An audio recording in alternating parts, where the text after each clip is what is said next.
રાધા,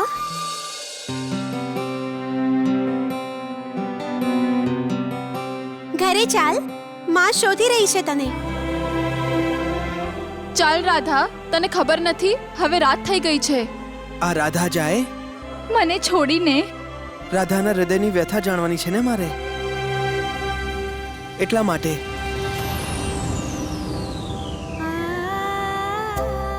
કંઈ અનુચિત તો નથી કરતા ને આપણે?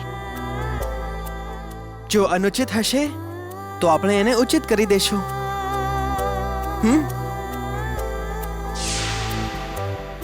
આપણી પ્રેમ કથાનો પૂર્વ પ્રયોગ છે રાધે. હું જાઉં છું.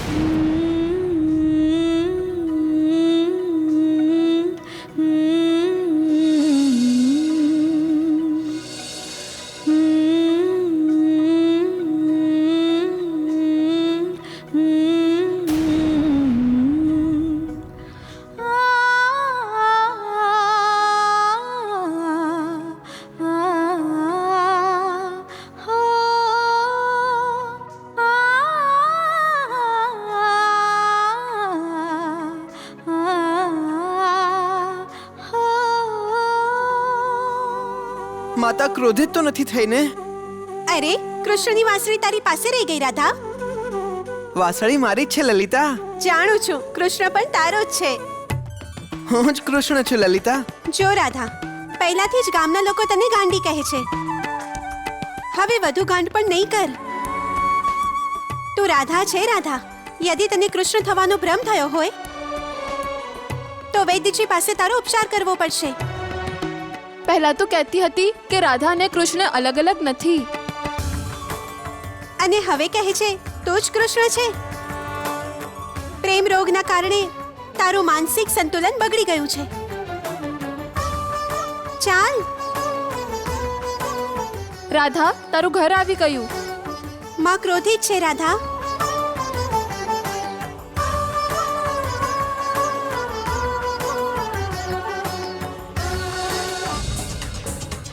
માં,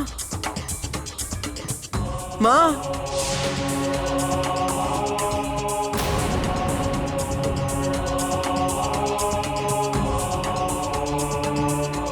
હું આવી ગઈ માં.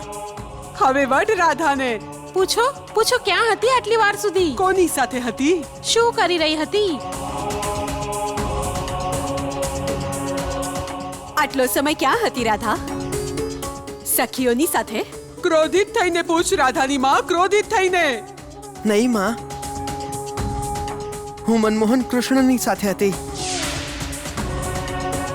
અરે, તો કૃષ્ણને ઘરે કેમ ન લઈ આવી? કૃષ્ણ ગોકુળ જતો રહ્યો માં. રાધા, તું આ પ્રકારે કૃષ્ણને બહાર મળે છે તો ગામવાળાઓ સંભળાવે છે. તું એને ઘરે કેમ નથી લઈ આવતી? અહીંયા મળીશ, વાતો કરીશ તો પછી કોણ આપણા પર આંગળી ચીંધશે? હે ને? કાકી, રાધાની માં તો ગાંડી થઈ ગઈ છે, ગાંડી. હું સ્વયંને રોકી નથી શકતી માં. કૃષ્ણ મારા પ્રાણ છે. કૃષ્ણ મારો આત્મા છે.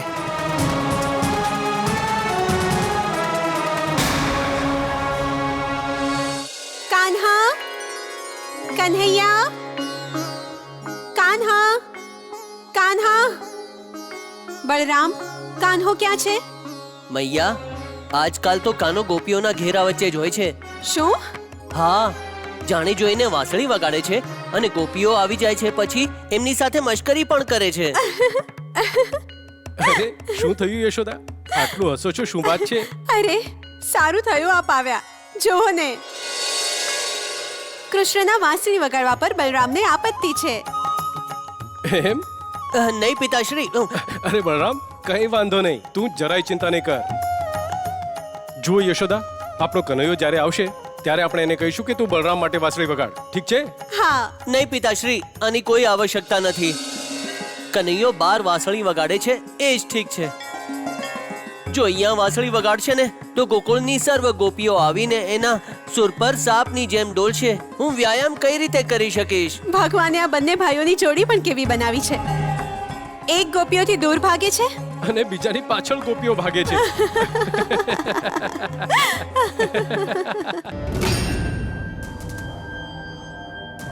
પ્રણામ મહારાજ. મહારાજ આ શું? દીપ નથી પ્રગટાવી રહ્યો ચાણોર, અગ્નિ આપું છું મારા અશુભ ચિંતકોની લાશોને, અને સાથે સાથે ગણના કરી રહ્યો છું મથુરાના એ લોકોની જેમણે મથુરા સાથે વિદ્રોહ કર્યો છે.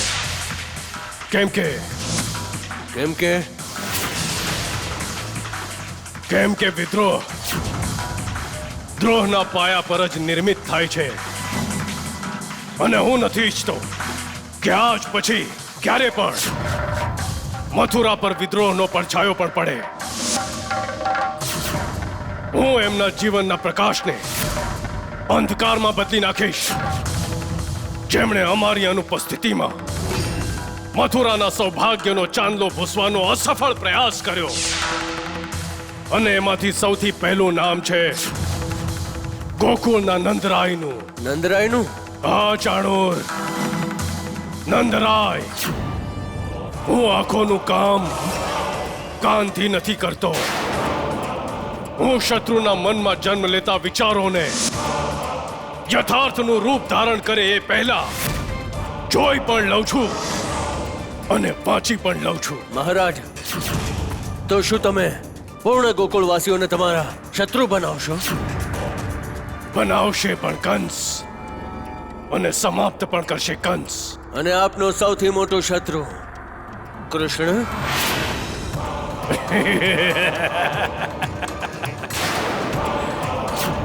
ચાણોર, બાળકોની ક્ષમા યાચના વરદાનનું રૂપ ધારણ નથી કરતી. જેમને જેમને આ ભ્રમ છે કે આકાશવાણી સત્ય થશે અને બાળક કૃષ્ણ કંસનું મૃત્યુ બનશે, એ સર્વના ભ્રમનો દીપ.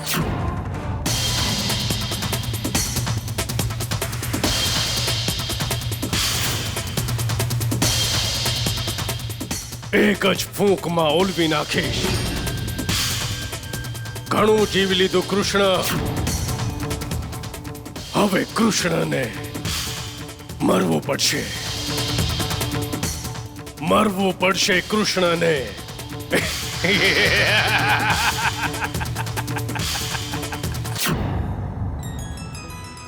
રાધા, ચાલ ભોજન કરવા. ભોજન નહીં માં, કેમ? હું કેવળ માખણ ખાઈશ. માખણ? તારા પર કૃષ્ણનો બહુ પ્રભાવ પડ્યો છે, પણ એનો એ અર્થ નથી કે તું પણ કૃષ્ણની જેમ માખણ ખાવા લાગે. પરંતુ મને માખણ અતિ પ્રિય છે માં. ક્યારથી? તને માખણ ક્યારથી પ્રિય લાગવા લાગ્યું છે? જે ક્ષણેથી મને કૃષ્ણ પ્રિય લાગવા લાગ્યો છે. રાધાની માની તો મતિ ભ્રષ્ટ થઈ ગઈ છે સત્વંતી. હા, નહીં તો બીજું શું કાકી? વઢવાનું તો દૂર, પણ એ તો લાડ પ્રેમ કરી રહી છે રાધાને. પરંતુ કૃષ્ણની જેમ માખણ ચોરીને ખાવું તો નથી સારું લાગતું ને? લાગે છે માં. શું? હા માં, મને વઢો નહીં, પરંતુ એ ગુણવંતી કાકી અને સત્વંતી ભાભી છે ને, શું કર્યું એમની સાથે? એમની સાથે કંઈ નથી કર્યું, બસ માખણ ચોરીને ખાધું હતું. હાય રામ!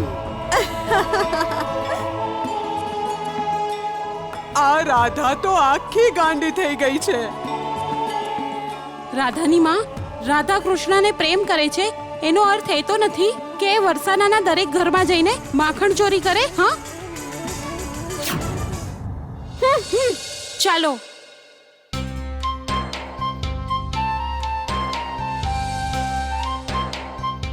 તો ક્યાં જતી હતી?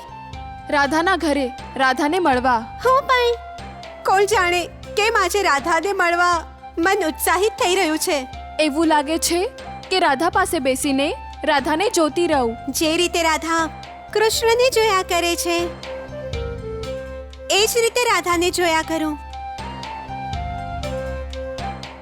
એની સાથે જ રહું. ચાલો.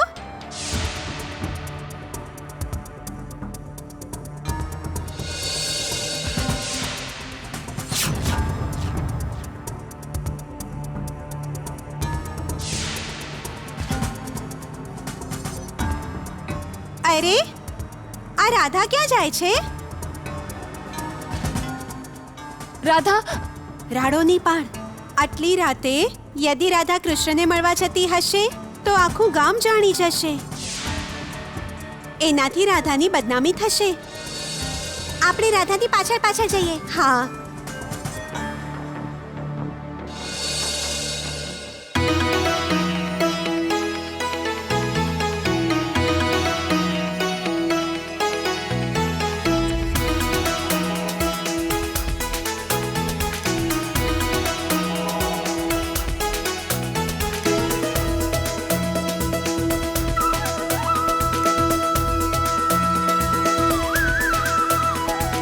कान्हा बन गए राधिका और राधा बनी कन्हाई. पावन प्रेम ने अपने हाथों ये जोड़ी मधुर मिलाई.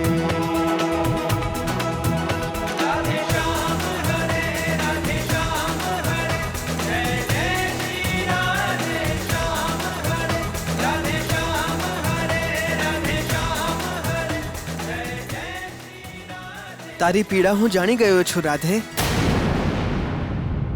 હું સમજી પણ ગયો છું અને હું એનું નિવારણ શીઘ્ર અતિશીઘ્ર કરવાનો છું.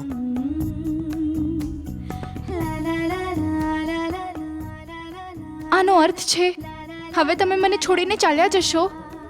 ફરીથી મળવા માટે. તો પણ વિખૂટા પડવા માટે જ ને? વિરહ પછી પ્રેમની તીવ્રતા વધે છે રાધે. મારા મનનું સમાધાન કરી રહ્યા છો? હું સ્વયંને સમજાવી રહ્યો છું. કૃષ્ણ, આપણે વિધાતાને પડકાર ના આપવો જોઈએ રાધે. આપણે એમના લેખનો સ્વીકાર કરવો જોઈએ.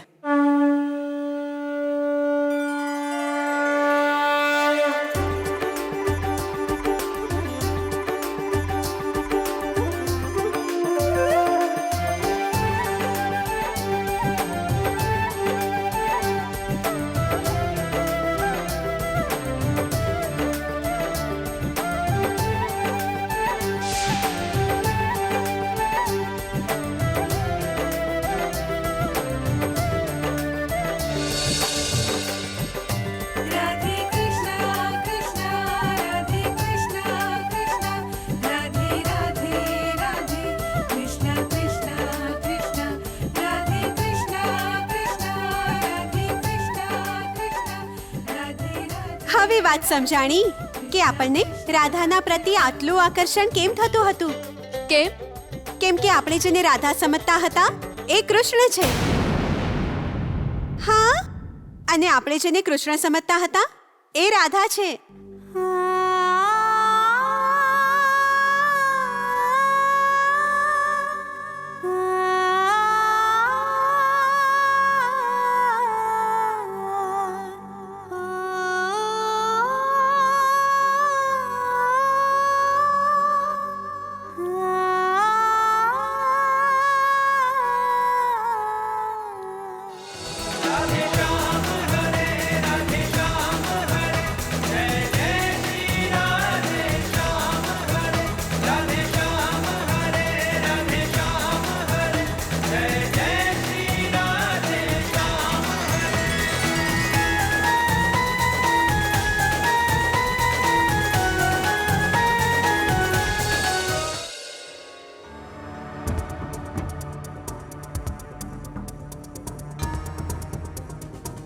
આ તો રાધા છે હજી હમણાં તો એ ઘરે હતી.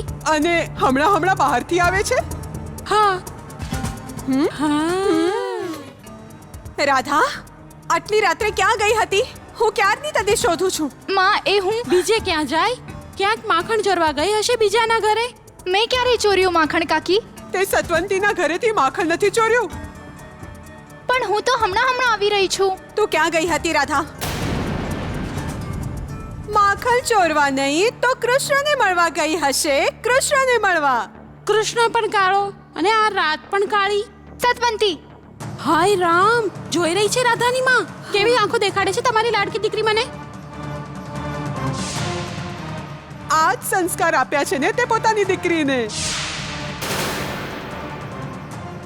જો સંસ્કાર આપ્યા હોત ને તો આવી રીતે સ્વયંથી મોટાઓનું અપમાન ન કરત. હા,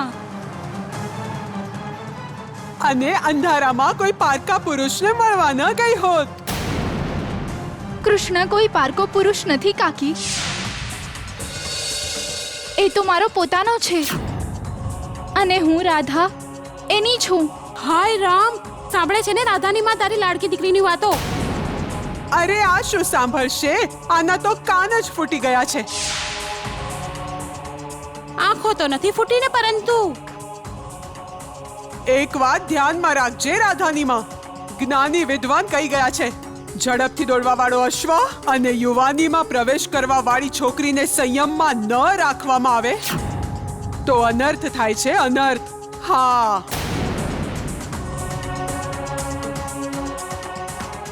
રાધા,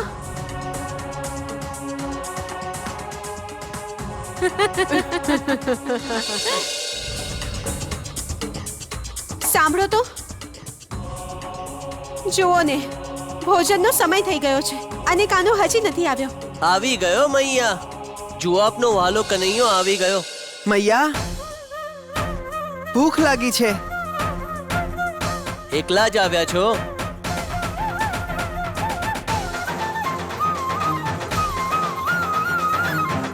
કોની અપેક્ષા હતી આપને મોટા ભાઈ? ગોપીઓની. મને લાગ્યું હતું કે તમારી સાથે અહીંયા ગોપીઓની ટોળી પણ આવશે. આમ પણ આજકાલ ગોવાળિયાઓ કરતા ગોપીઓ સાથે વધારે હો છો તમે. તારા મોટા ભાઈ ક્રોધમાં છે કાન્હા.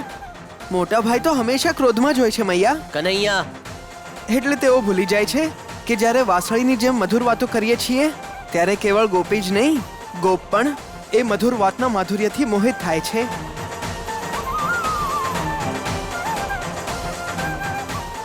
પ્રેમ દરેક જણને જીતી લે છે ભાઈ.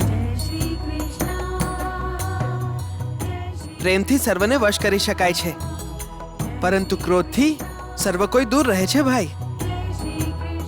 પ્રેમ એક એવું શસ્ત્ર છે ભાઈ, જેનાથી યુદ્ધ કર્યા વિના યુદ્ધમાં વિજયની પ્રાપ્તિ થાય છે. આ સર્વ તને મૈયાએ શીખવાડ્યું છે?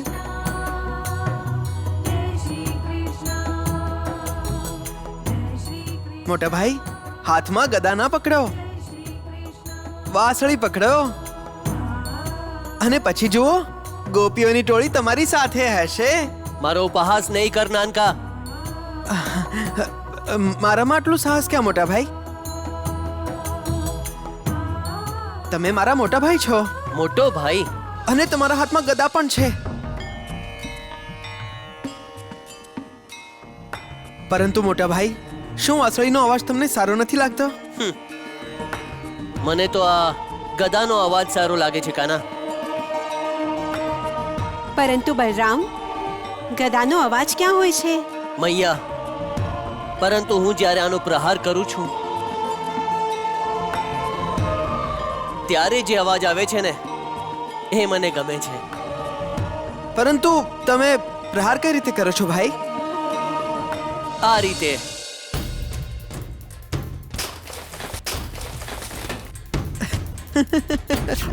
અરે બલરામ,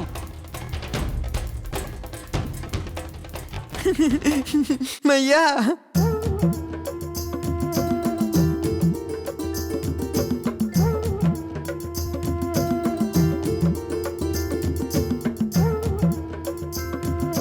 કાન્હા, બલરામ,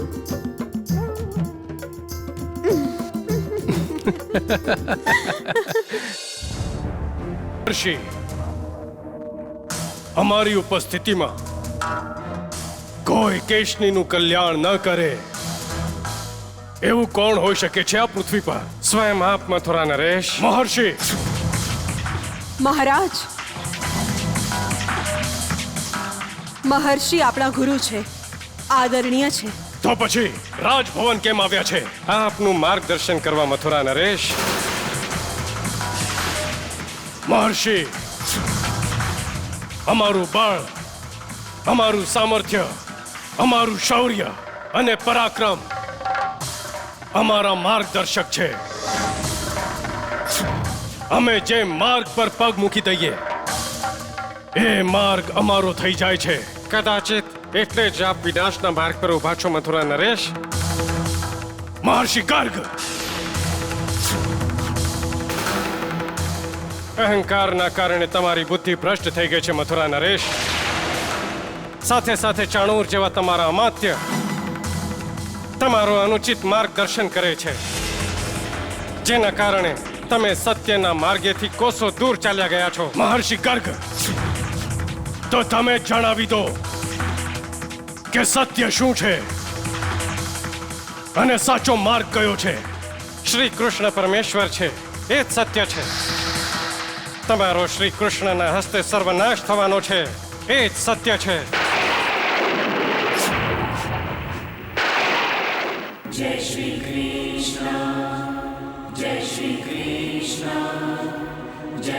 કૃષ્ણ